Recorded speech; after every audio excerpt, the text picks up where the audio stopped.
अब तो हद हो गई। ठान कर बैठे हो क्या कि जिंदगी में सुधरना ही नहीं है? अरे बेबी, मैंने क्या किया? मैं तो बस उसकी मदद कर रहा था। उसने स्माइल किया, उसे बोलो ना। यार, पत्नी हो मेरी, इतना भरोसा तो करो अपने पति पर। I love you baby. पति पर भरोसा है लेकिन उसके अंदर के मजनू पर नहीं है। अब इतने क्यूट पति को तुम्हें संभाल कर तो रखना ही पड़ेगा ना। मेरा क्या कसूर बेबी। ओह बस हाँ, ये क्यूट वाला नाटक ना मुझ पर नहीं चलेगा। और जो भी क्यूटनेस है, प्यार है, वो सिर्फ मेरे लिए है। ये छिछोरपंती छोड़ दो। शीनू और चीनू की शादी को 1 साल हो गया।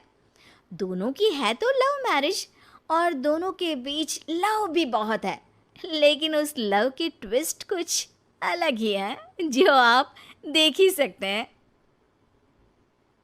ओए, छिछोरा मत बोलो। इज्जत बहुत है, किसी से भी पूछ लो। अगर कोई मुझे छिछोरा बोल दे तो। हाँ हाँ बस सब जानती हूँ मैं। इस पर शीनू किलसते हुए किचन में चली जाती है, जिसे देखकर चीनू भी हंसते हुए उसके पीछे पीछे चल देता है। क्या है, पीछे क्यों कर रहे हो?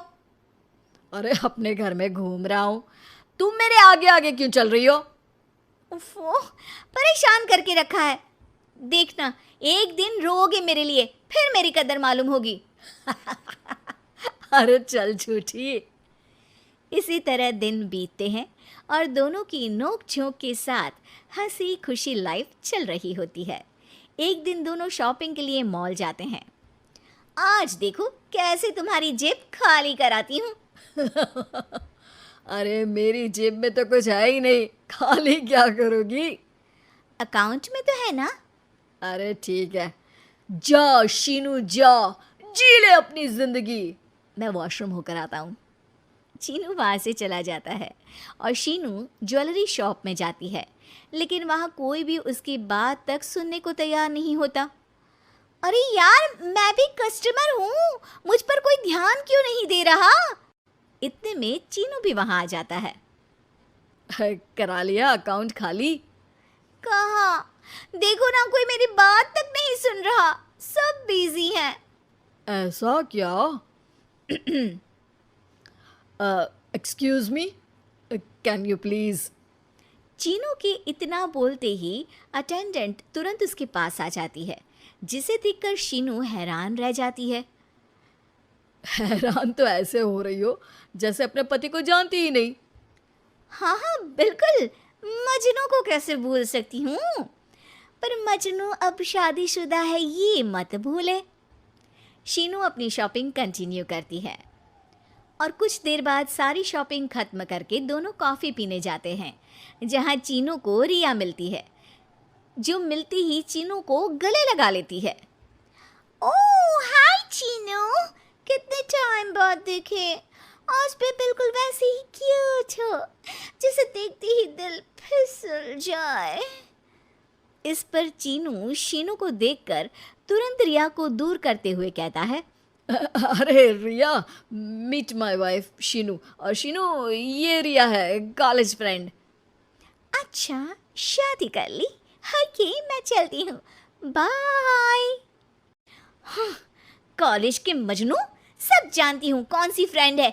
वैसे वो मजनू वाली हरकतें आज तक बंद नहीं हुई ना। गले तो देखो कैसे लगाया था, जैसे उसकी पर्सनल प्रॉपर्टी हो। भूलो मत, तुम सिर्फ मेरी प्रॉपर्टी हो, और इस प्रॉपर्टी पर किसी ने नजर डाली या तुमने किसी को देखा भी तो दोनों की आंखें नोच लूंगी। ऐसा बोल शीनू गुस्से में वहां से चली जाती है, लेकिन इस बार चीनू उसके पीछे नहीं जाता। अरे बिना कुछ करे सुना गई, अपने आप आएगी वापस। चीनू शीनू का इंतज़ार करते हुए वहीं बैठ जाता है। इसी तरह कुछ घंटे बीत जाते हैं, लेकिन ना शीनू वापस आती है और ना ही उसका फ़ोन आता है, जिस पर चीनू घर पहुंच जाता है, पर शीनू वहाँ भी नहीं होती। ये सब देख वो बहुत परेशान हो जाता है। अरे ये कहाँ गई? इतनी देर हो गई, अभी तक तो उसे वापस आ जाना चाहिए था। चीनू सभी रिश्तेदारों और दोस्तों को कॉल करना शुरू करता है, पर कहीं से भी शीनू का कुछ पता नहीं चलता। कहीं गुस्से में इधर उधर तो नहीं निकल गई? अरे पर जाएगी कहाँ? पूरा दिन बीत जाता है, लेकिन शीनू की कोई खबर ना मिलने पर अब चीनू उसे ढूंढने बाहर निकलता है। अरे कहीं उसे कुछ हो तो नहीं गया।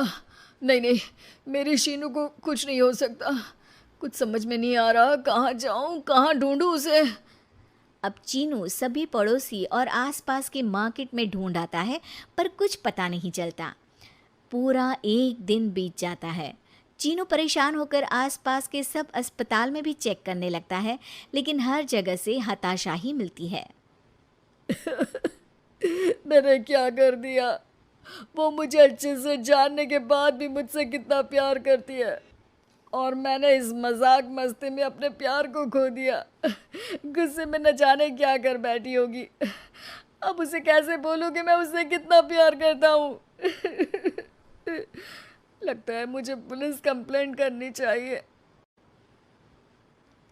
चीनू के ऐसा बोलते ही उसके पीछे से आवाज आती है, कहा था ना एक दिन मेरे लिए रोओगी तुम मजनू जी। पता चल गई ना पत्नी की कदर। शीनू को देखते ही चीनू तुरंत उसे गले लगा लेता है। कहाँ थी तुम? पता भी है मेरा हाल क्या हो गया? अगर मुझे टेंशन में कुछ हो जाता तो? वैसे तुम थी कहाँ? चल झूठे, तुम्हें कुछ नहीं होता। वैसे मैं रिया के घर थी। आखिर तुम्हें सबक जो सिखाना था, इसीलिए उसे अपने प्लान में शामिल किया, और आगे का हाल तो तुम जानती ही हो। तुम पागल हो, बिल्कुल पागल। ऐसा कौन करता है? जान निकाल दी। दोबारा कभी भूल कर भी ऐसा करने की सोचना भी मत, नहीं तो मैं क्या करूंगा मुझे भी नहीं पता। हाँ हाँ, मेरे मजनू पति, तुम भी दोबारा मेरे अलावा किसी दूसरे के सामने ये मजनूगिरी मत दिखाना। बुरा लगता है यार।